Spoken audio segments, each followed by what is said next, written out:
31મી December ઉજવણી લઈને સક્રિય છે અને પ્રોહિબિશન લગતી પ્રવૃત્તિઓને નાથવા માટે ખાસ કામગીરી હાથ ધરી છે. પોલીસ વિભાગ દ્વારા મહારાષ્ટ્ર અને ગુજરાતની બોર્ડર પર ચેકિંગ કરવામાં આવી રહ્યું છે, જેમાં ખાસ કરીને નશામાં ચડતા જવાનોને અટકાવવા પર ધ્યાન કેન્દ્રિત કરવામાં આવ્યું છે.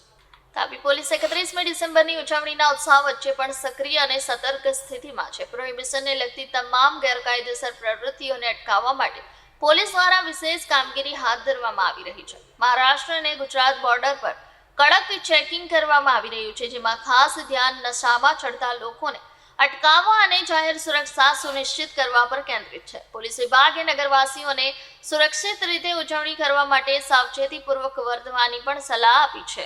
મહેરબાન પોલીસ મહાનિરીક્ષક શ્રી સુરત રેન્જ તથા પોલીસ અધિક્ષક સાહેબ શ્રી તાપી જિલ્લા શ્રી જયંત દેસાઈ સાહેબ નાઓની સૂચના અને માર્ગદર્શન અનુસંધાને અત્રેના તાપી જિલ્લામાં આવેલ કુલ જુદા જુદા 9 પોલીસ સ્ટેશનમાં આગામી નાતાલનો તહેવાર તથા આ ઉપરાંત 31મી ડિસેમ્બરની ઉજવણી અનુસંધાને જુદી જુદી રીતે કાયદો અને વ્યવસ્થાની પરિસ્થિતિ જળવાય તે માટે ચેકપોસ્ટો સક્રિય કરવામાં આવેલ છે.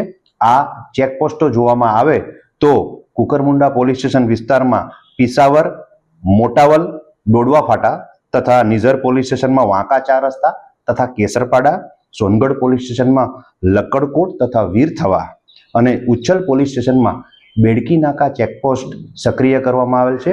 આ ઉપરાંત આંતર જિલ્લા ચેકપોસ્ટમાં બાજીપુરા ચેકપોસ્ટને સક્રિય કરવામાં આવેલ છે.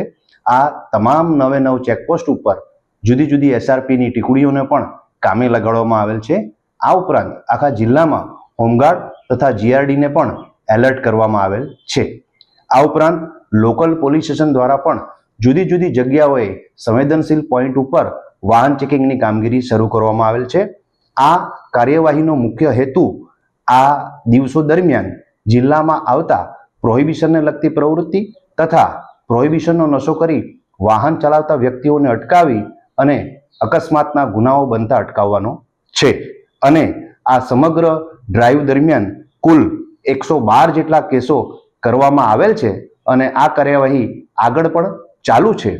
આ ઉપરાંત આ કાર્યવાહીમાં LCB, SOG, parole furlough squad તથા ટ્રાફિકની ટીમ પણ જોડાયેલ છે અને સમગ્ર કાર્યવાહી દરમિયાન breath analyser, body worn camera તથા ડ્રોનનો પણ ઉપયોગ કરવામાં આવી રહેલ છે.